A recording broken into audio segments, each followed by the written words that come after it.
My name is Philip Shaw Bova, and I'm a mixing and mastering engineer.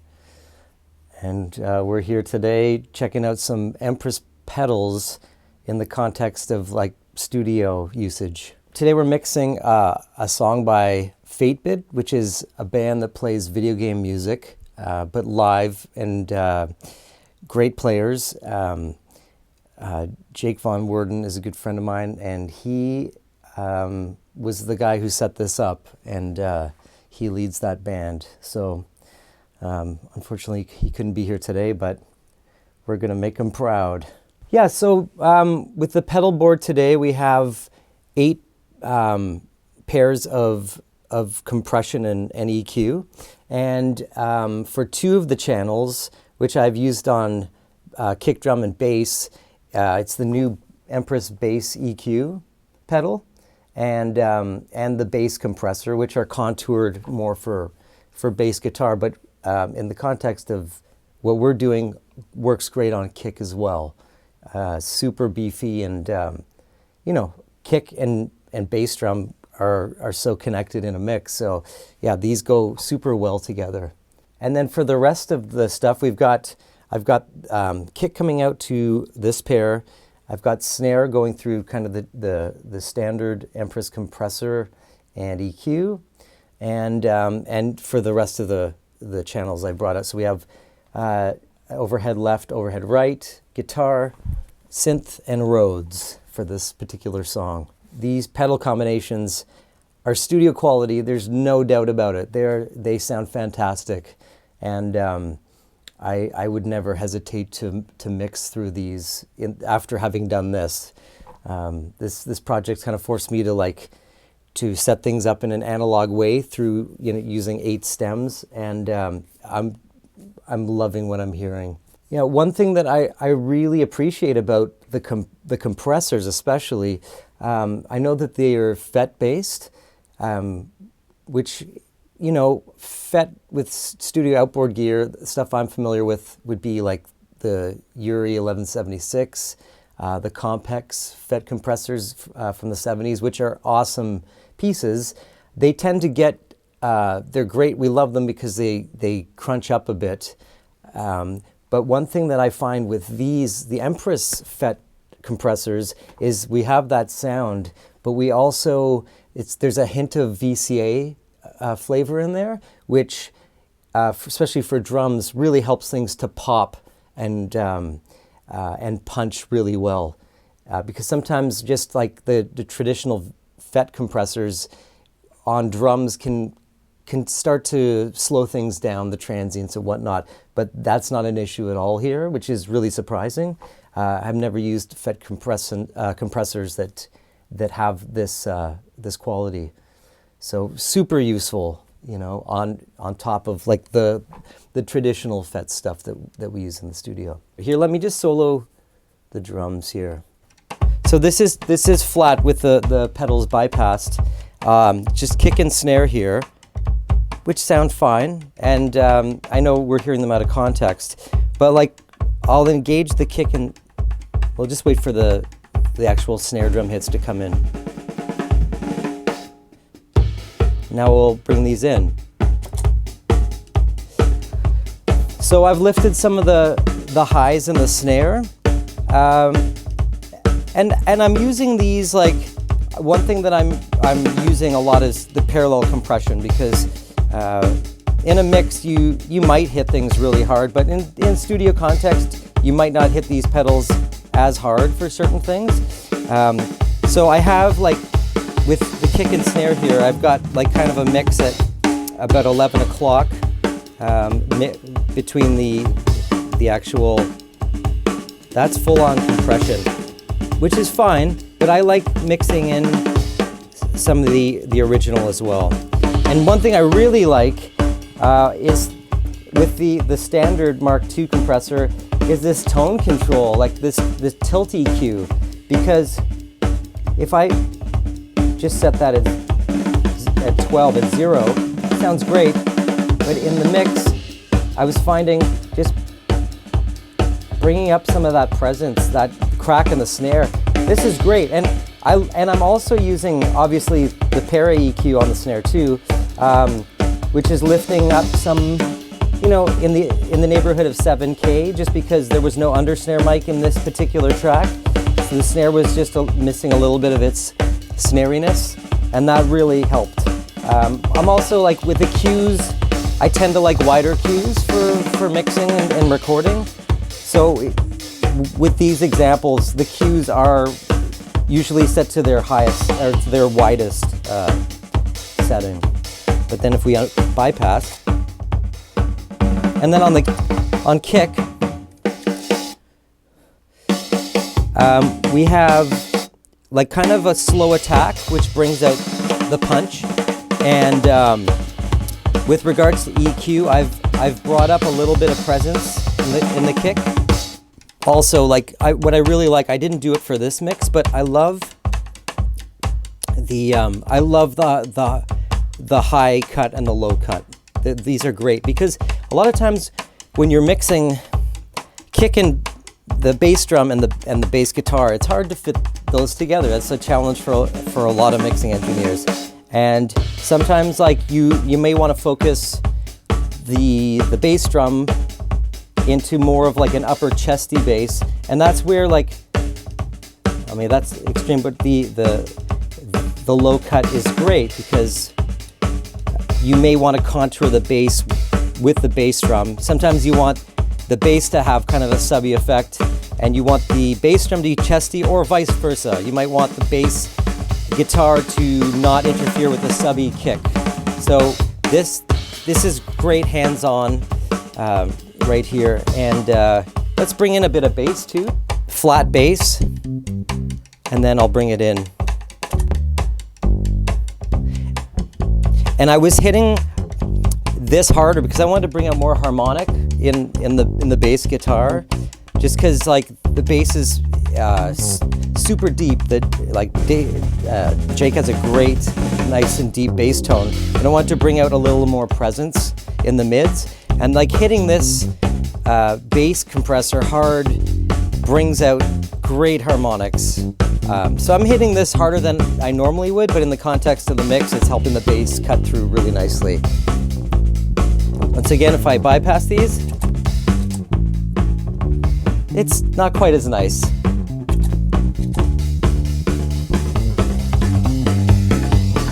Actually, I'm just gonna showcase the overheads because I'm hitting those quite hard.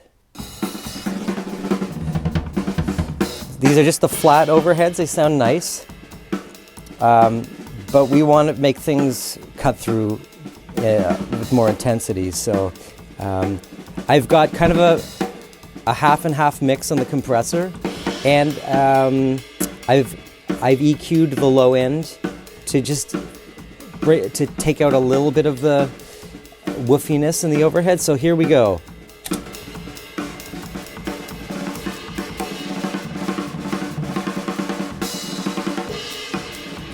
So it's really controlled, and it brings out the room a lot more too, which is nice. So let's bring in the kick and snare again too.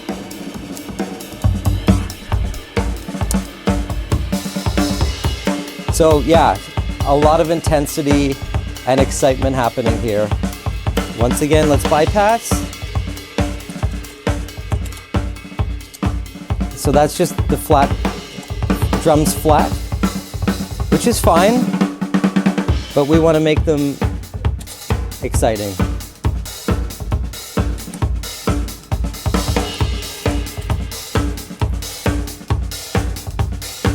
I think that sounds pretty good. These drums are recorded in a huge room, and the FET compressor just pulls so much of that lovely room sound out of the overheads. Yeah. And the other thing that, yeah, I really like, I've got a bit of tilt going on with the compressor. I love that feature because a tilt EQ can be invaluable. You just want to like essentially raise the highs a bit and dip the lows, and it's just it's gentle like a Baxendall style EQ, where it's just, you're not really getting too much coloration, just like a tonal shift, which is really nice. And I didn't do it for this mix, but I find actually in the context of mixing, if you're going to go old school like this, the boost is awesome, okay? Because a lot of times, like if in a mix, you might have like an element that has to be automated in the mix. Let's say like a dense rock mix, the kick and snare might get lost in the choruses a bit, so you automate them up a little bit. Once while guitars kicks in and basses and whatever else. The boost, the little boost thing is really, the boost feature on these EQ pedals is awesome, because I found there's one moment in this song where the kicks disappears a little bit when everything is building up.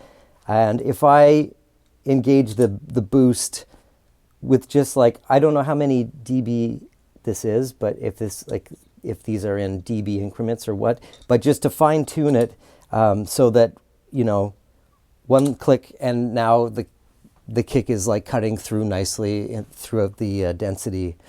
That's a really cool feature, which you might not think to use in this context. Like that's a classic feature as using it as a guitar or a bass pedal for like a lead line.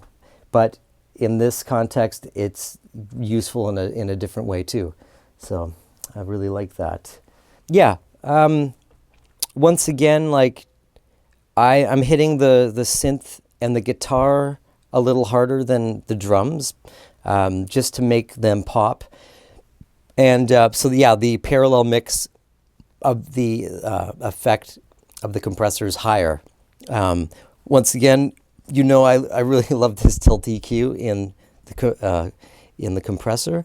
EQ wise, with the ParaEq for the Rhodes. Oh, this was great because like it's a I think it's a Nord Rhodes, and so like you could use a little bit of warmth, and I brought out kind of the low mids in the Rhodes at around, this must be around 300-ish, which is really nice for this particular mix. And then, yeah, I boosted a bit of high end just to make it cut. And for the guitar, EQ-wise, yeah, just a little bit of mid boost at around 600, because it didn't really need that much. So yeah, and then with the synth, I brought some of the highs down because the synth was really a little bit edgy, and we're talking about boosts a lot, but attenuations are great too with these. So this is an example of using it as an attenuator in the highs. So let's check this out. Okay, so let's bypass these. Once again, these are good sources. So we'll bring the Rhodes in, which is nice. The parallels kind of really evening out all of the notes. Guitar really pushed. And here comes a synth. And let's engage it.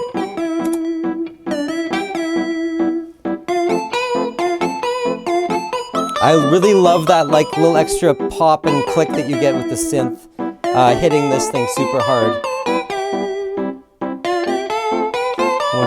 Again, we'll turn these off. And that's fine, but... Alright, let's put everything else in.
with that.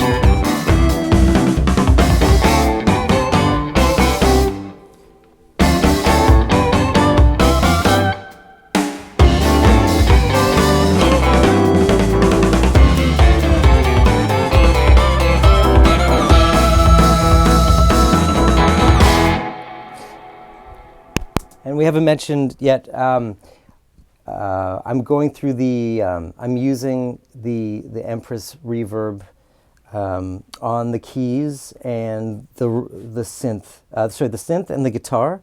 And just as a short room, which was kind of like the vibe we were going for with when we originally mixed this. So yeah, that's dry, but then we bring in a little bit of the room from the reverb pedal. It's really sweet sounding. And I love all the other presets on here, but for this one, the room is just perfect. And yeah, just with the setup I have today, I couldn't bring in the echo as well, but this also sounds really cool on the synth.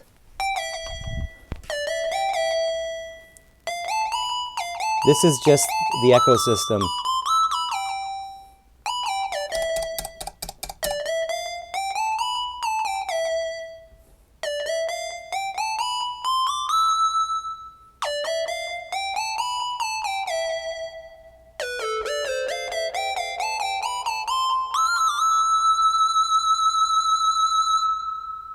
Yeah, really sweet. Love that. These pedals have a lot of capabilities, so I'm just kind of on the fringes of knowing how to use them, but I love them. And once again, like, you could do a mix with just these pedals, and then usually need a delay in a mix, and this reverb is great. So I would never hesitate to use this. Actually, I definitely want to get one of these. I love this reverb. I've never really contemplated doing a mix through like guitar pedals. So this project coming about has kind of forced me into trying this approach, and I love it. Like, I'm going to have to rethink everything for mixing now. We're going to take things out of the box again, I think.